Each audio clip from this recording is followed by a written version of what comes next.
جون الهی من بمیرم برای شما حالتون خوبه الان؟ ها؟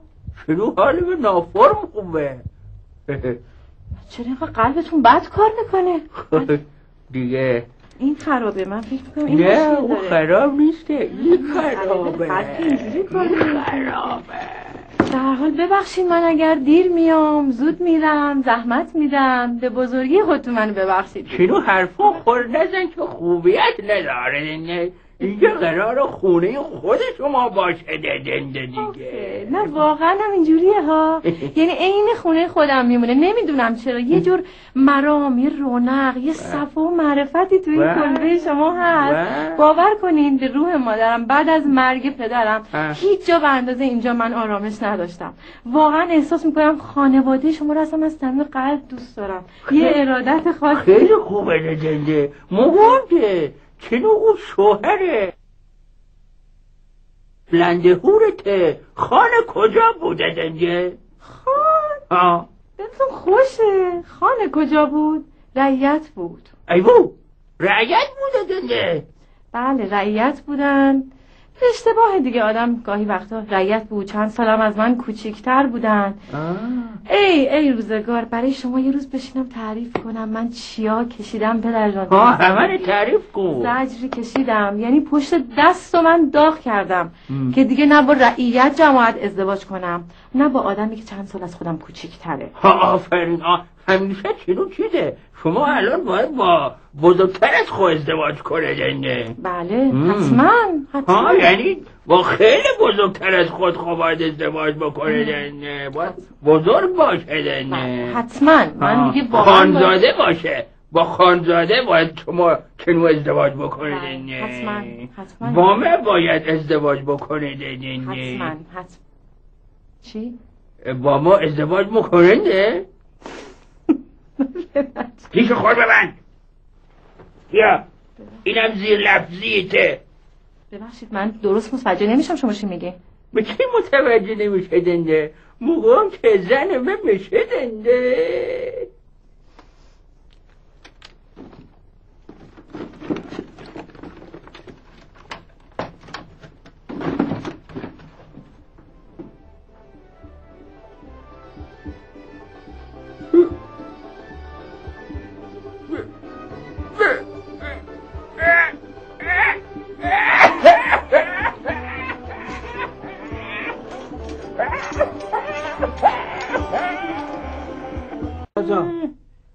خانم دکتر پدر جان این چند تاست؟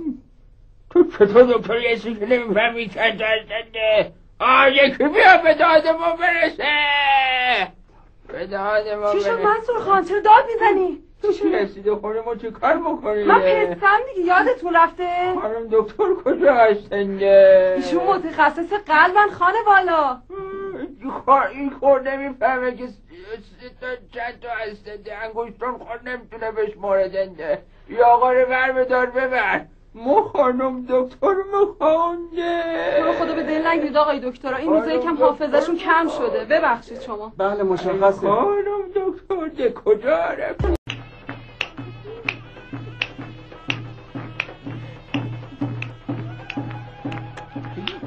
قلب خوب صدا نمیده. عکاس یک عکس بدون لبخند از این کفتار بگیر برای اعلامیه ترحیمش لازم داریم. لبخند نزنین لطفا.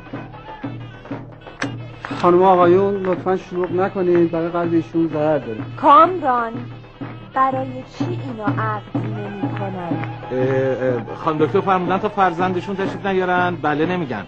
همه منتظریم که فرزندشون تشریف بیارن. عجب آدمای بی شخصیتی.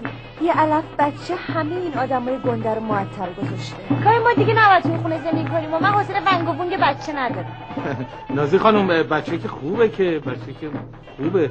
پس چی شد جمشید خان؟ اکت افتادیم. عرض خان میرسه الان تو راه. دکتر جان زیر زبونی یاد نره.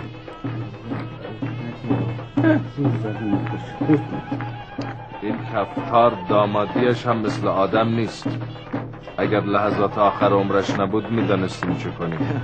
عیب نداره پدر، دیگه داره میمیره عمو منصور، بذاریم با دل خوش این دنیا رو ترک کنیم. من مطمئنم که این خانم دکتر الان داره نقشه میکشه چجوری پولای عمو منصور رو خرج کنه. اومدن آقا شایان، اومدن به افتخارشون یه کف مرتب. سلام از همگی معذرت میخوام، ببخشید دیگه کردم، واقعا معذرت میخوام. عیب نداره پسر گلم، شایانم خجالت نکش مادر، شایان من خیلی خجالتیه. پدر الهی قربونتون برم، من قربونتون برم پسر خوشگلم، قربونتون برم. بزرگ محترم به سلامتی آقا شایان تشریف آوردن، الان میتونیم مراسم رو اجرا کنیم. حیف بنون آقای عاقد رو صدا کنید. سرکار الیه، خانم شیدایشیان، آیا بنده وکیلم شما را به صداق یک جام آینه، یک جفت شمعدان و یک شاخه گل سرخ به عقد و نکاح دائمی آقای منصور خان مظفر زرگنده در بیاورم؟ وکیلم؟ بله. ای بابا منصور خان، نوبت شما نیست که عروس خانم واس بگه. سرکار خانم شیدایشیان، بنده وکیلم به صداقی که گفته شد شما را به عقد دائم جناب داماد درآورم. بله. دکتر جون دهن نبی قربون دسته. سرکار الیه، خانم شیدایشیان، بنده وکیلم به صداقی که گفته شد شما را به عقد دائم جناب داماد درآورم. وکیلم بنده. با اجازه بزرگترای مجلس به خصوص مظفرخان زرگنده، بله. آرام لطفا، آرام، خواهش میکنم، آرام. فروغ بابا. بله پدر جان. مهریه عروس خانم چه بوده؟ پدر جان یک شاخه گل سرخ، مثلا میخواسته بگه خیلی با شخصیتم. به خیر گذشت. منصور خان صمیمانه ترین تبریکات ما را بپذیرید. دیدار به قیامت. دوستان محفوظان محترم، حتما به کسایی هم که اینجا تشریف ندارن حتما به عرضشون برسونید که وسیله ایوه ذهاب رأس ساعت 8 صبح دم خونه مهیاست. بله، بعد مراسم هم همه تشریف بیارید رستوران، ناهار در خدمتتون باشیم. خدا رحمتت کنه پسرمو، دل من برایت تنگ می شود.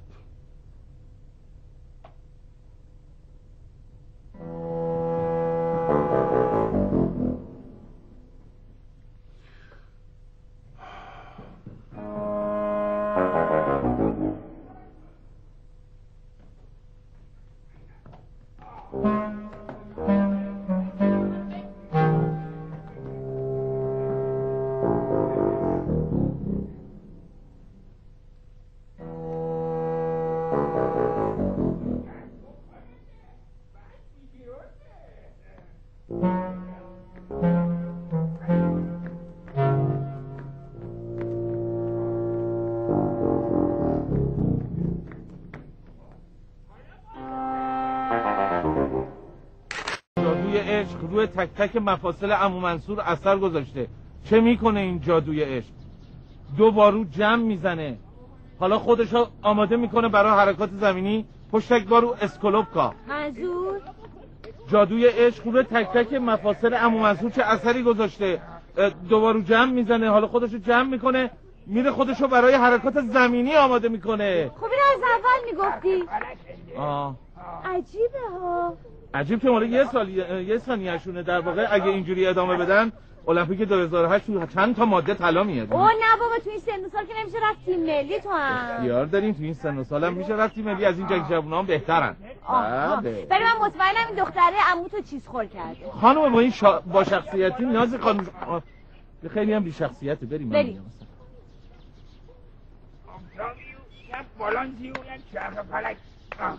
مردک کانگورو چگونه میجهد؟ میبینیم پدر جان. فروغ بابا. بله پدر جان. به نظر شما تجدید فراش برای آرتوروز ما خوب نیست؟ خیر پدر جان. نگاه کن پایمان درد میکند، لنگ میزند بابا. اصلا حرفشم نزنید. برای سینوزیتمان. سمه برای سینوزیتتون. برای انسداد روده. نه. کمردرد. نه. خاک بر سر ما کنند که یک بیماری تجدید فراش هم نداریم.